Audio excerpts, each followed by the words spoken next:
صلی اللہ علیہ وسلم کے وصال ظاہری کے ایام قریب آئے تو حضور نے سرخ پٹی باندھی. تیز بخار ہے نبی کریم کو. دو صحابہ سہارا دے کے مسجد میں لائے. نبی پاک علیہ السلام کو بظاہر سہارا دے کے لایا گیا. کریم رسول نے لوگوں کو جمع کیا. حضور آج کیا ہونے والا ہے؟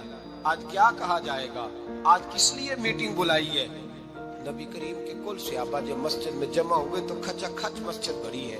وصال ظاہری سے چند یوم پہلے کی بات. نبی پاک نے فرمایا آج تمہیں کوئی جہاد کی ترغیب نہیں دینی, آج کوئی نیا پیغام نہیں دینا. آج تمہیں بتانا ہے کہ رب نے اپنے بندے کو اختیار دیا ہے, چاہے تو دنیا میں رہے, چاہے تو اس کی بارگاہ میں حاضر ہو جائے. اس عبد نے بارگاہ ربوبیت کی طرف لوٹنے کا ارادہ کر لیا ہے. حضرت صدیق اکبر رونے لگے تو صحابہ نے کہا تمہیں کیا ہوا؟ کہنے لگے سمجھ نہیں رہے, کسی کی بات نہیں کر رہے, نبی پاک تو اپنی بات فرما رہے ہیں. اس نے جانے کا ارادہ کر لیا. سنیے میرے بھائی, محبوب پاک نے فرمایا بھائی کسی شخص کو میری طرف سے کوئی تکلیف پہنچی ہو تو بدلہ لے سکتا ہے, بدلہ لے سکتا ہے. کسی کو تکلیف پہنچی, صحابہ پھوٹ کے رونے لگے. محبوبہ کرم ہی کرم ہوا ہے, رحمت ہی رحمت آئی. آپ کے بارے میں گمان کرنے والا بھی دائرہ ایمان سے نکل جائے. حضور آپ کیا فرما رہے ہیں؟ فرمایا نہیں بھائی اٹھو. پیچھے سے جناب عکاشہ بن محصن اٹھے, ہاتھ کانپتے ہیں, آگے بڑھے. کہنے لگے یا رسول اللہ, ایک جنگ کے موقع پر آپ نے درہ مارا تھا, ننگی پیٹھ پر صفیں سیدھی کراتے, بات دل میں رہ گئی ہے, میں نے بدلہ لینا ہے. نبی کریم نے فرمایا بلال دوڑ کے جاؤ, فاطمہ کے گھر درہ پڑا ہے, درہ لاؤ.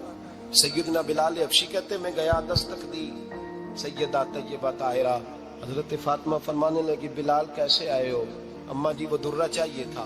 سیدہ کو تشویش ہوئی, کہنے لگے بلال نہ تو جنگ پہ جانا ہے, نہ جہاد ہے, نہ کوئی ایسا موقع ہے. حضور کی تو طبیعت مبارک بظاہر بڑی علیل ہے, درہ کیا کرے گی؟ حضرت بلال عرض کرنے لگے اماں جی ایک صحابی بدلہ لینے لگے ہیں. صاحب طبقات نے جملے لکھے ہیں, کہتے ہیں بی بی صاحبہ نے درہ بھی دیا اور امام حسن حسین کو بھی باہر نکالا. فرمانے لگی عکاشہ سے کہنا 100 درے مارے, ان دو شہزادوں کے جسم پر نبی پاک کے قریب نہ جائے.